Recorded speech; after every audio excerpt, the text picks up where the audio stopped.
Okay, so we're now closing in on the final stretch of this wonderful and very subtle and nuanced intro solo.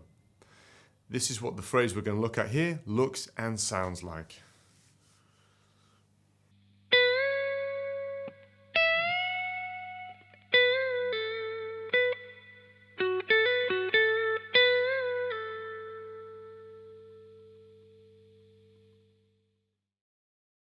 So this phrase marks a more significant departure away from the types of ideas that we've created so far. We introduced kind of notes on the high E string, some little extra different techniques, and a lot of bending, which you're going to be testing your ability to bend, to hold these bends, to bend to pitch. So it's a real dense and challenging but very interesting section.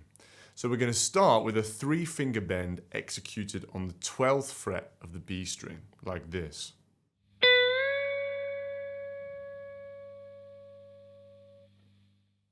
And it is, as I played it there, you bend up, you don't let it come back down. Now, that specific technique, if you followed some of the other, deep dive solo sessions in Hey Joe and Strange Brew, that technique can often be used to create quite a blues rock feel. Here, it's really more about sustaining the target note. So it's about hitting that bend and sustaining that note that we want to stay on. So sort of cutting the bend at the top is not about creating that clipped kind of aggressive blues rock solo style in the style of Hey Joe, or Strange Brew. It's more about sustaining that note. So we're going to hit that bend and we're going to chop it off at the top. So hold it, but we're not going to allow it to come back down. So when you are moving on to the next idea, which I'll show you here, you might want to take a piece of your picking hand, just rest it on the string so you don't get any unwanted string handling noise. Okay, so we've just executed that bend. We're then going to move to the exact same position, exact same fingerings on the 12th fret of the E string, and we're going to execute the same idea here.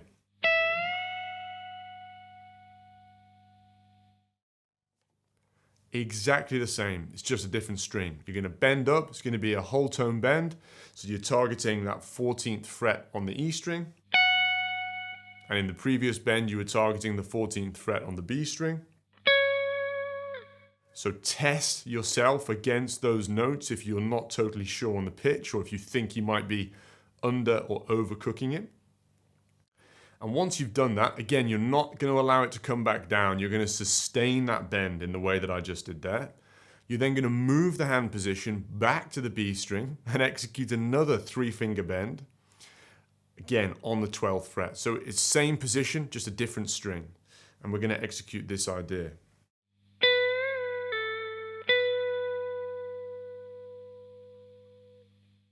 So we're going to bend that note up on the 12th fret, up a semitone, so it's going to be hitting the pitch at the 13th fret on the B string.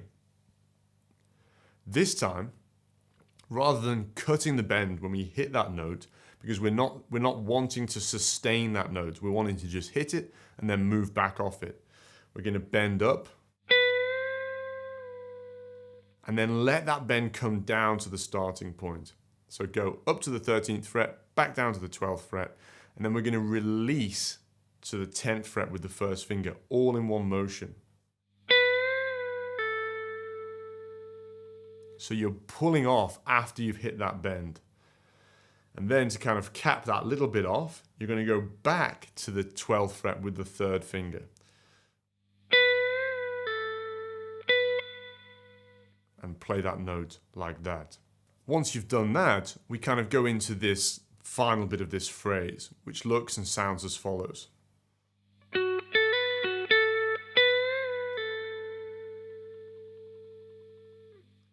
So, really beautiful phrase, bit of jumping back and forth again. So we're going to move down to the 11th fret on the G string, play that with the middle finger. Then you're going to move back to the B string 10th fret, and we're going to hammer on from the 10th to the 12th using the first and third fingers. Back down to the 11th fret on the G string. Then 10th fret on the B string. And then we're going to execute a very similar idea to the one that we just did before. We're going to bend that 12th fret up a semitone, let it come down, and then release to the 10th fret, all on the B string.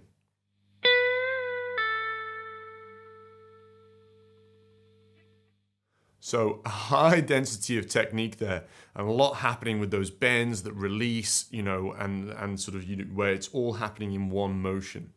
So if we put that together and play it together slowly from the beginning of that little phrase, we've got this.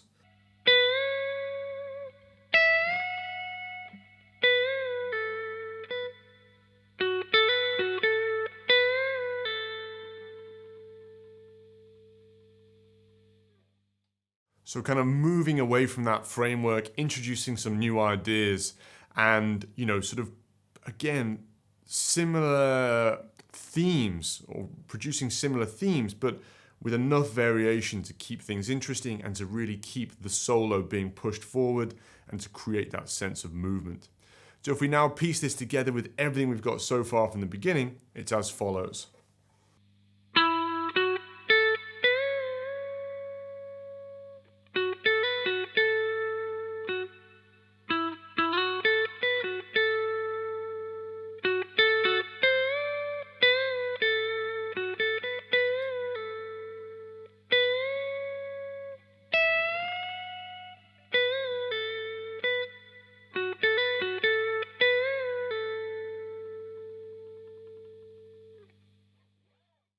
So there is a lot going on there. The next phrase is really the final stretch of this solo, and we break totally away from this little section into something really different, which I think actually makes it a little bit easier to learn and to play.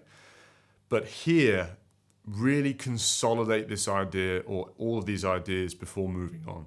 Looking not just at the notes, but again, as I keep mentioning, the techniques, the ideas, the precision, really focusing on the precision of the phrases. Because if here you get string handling noise, if you get scuffed notes, if you're kind of playing everything, but it's lacking that precision, it will totally miss the mark in terms of the feeling.